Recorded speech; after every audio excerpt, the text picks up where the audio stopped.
शिव का क्रोध। महर्षि भृगु ब्रह्मा जी के मानस पुत्र थे। उनकी पत्नी का नाम ख्याति था, जो दक्ष की पुत्री थी। महर्षि भृगु सप्तर्षि मंडल के एक ऋषि हैं। सावन और भाद्रपद में वे भगवान सूर्य के रथ पर सवार रहते हैं। एक बार की बात है, सरस्वती नदी के तट पर ऋषि मुनि एकत्रित होकर इस विषय पर चर्चा कर रहे थे कि ब्रह्मा जी, शिव जी और श्री विष्णु में सबसे बड़े और श्रेष्ठ कौन है। इसका कोई निष्कर्ष न निकलता देख उन्होंने त्रिदेवों की परीक्षा लेने का निश्चय किया और ब्रह्मा जी के मानस पुत्र महर्षि भृगु को इस कार्य के लिए नियुक्त किया। महर्षि भृगु सर्वप्रथम ब्रह्मा जी के पास गए।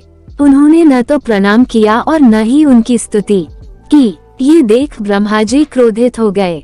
क्रोध की अधिकता से उनका मुख लाल हो गया और आँखों में अंगारे दहकने लगे। लेकिन फिर यह सोचकर कि ये उनके पुत्र हैं, उन्होंने हृदय में उठे क्रोध के आवेग को विवेक बुद्धि में दबा लिया।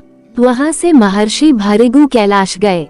देवाधिदेव भगवान महादेव ने देखा कि भृगु आ रहे हैं तो वे प्रसन्न होकर अपने आसन से उठे और उनका आलिंगन करने के लिए भुजाएं फैला दी। किंतु उनकी परीक्षा लेने के लिए भृगु मुनि उनका आलिंगन अस्वीकार करते हुए बोले, महादेव, आप सदा वेदों और धर्म की मर्यादा का उल्लंघन करते हैं। दुष्टों और पापियों को आप जो वरदान देते हैं, उनसे सृष्टि पर भयंकर संकट आ जाता है। इसलिए मैं आपका आलिंगन कदापि नहीं करूँगा। उनकी बात सुनकर भगवान शिव क्रोध से तिलमिला उठे। उन्होंने जैसे ही त्रिशूल उठाकर उन्हें मारना चाहा, वैसे ही भगवती सती ने बहुत अनुनय विनय कर किसी प्रकार से उनका क्रोध शांत किया। इसके बाद भृगु मुनि वैकुंठ लोक गए। उस समय भगवान श्री विष्णु देवी लक्ष्मी की गोद में सिर रखकर लेटे थे।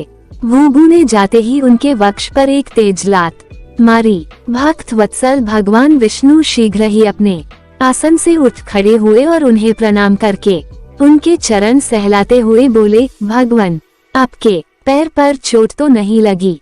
कृपया इस आसन पर विश्राम कीजिए। भगवान, मुझे आपका शुभ आगमन का ज्ञान न था, इसलिए मैं आपका स्वागत नहीं कर सका। आपके चरणों का स्पर्श तीर्थों को पवित्र करने वाला है।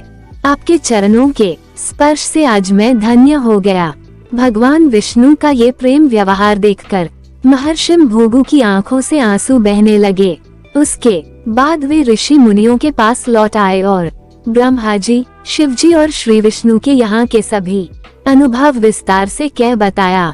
उनके अनुभव सुनकर सभी ऋषि मुनि बड़े हैरान हुए और उनके सभी संदेह दूर हो गए। तभी से वे भगवान विष्णु को सर्वश्रेष्ठ मानकर उनकी पूजा अर्चना करने लगे। वास्तव में उन ऋषि मुनियों ने अपने लिए नहीं, बल्कि मनुष्यों के संदेहों को मिटाने के लिए ही ऐसी लीला रची थी।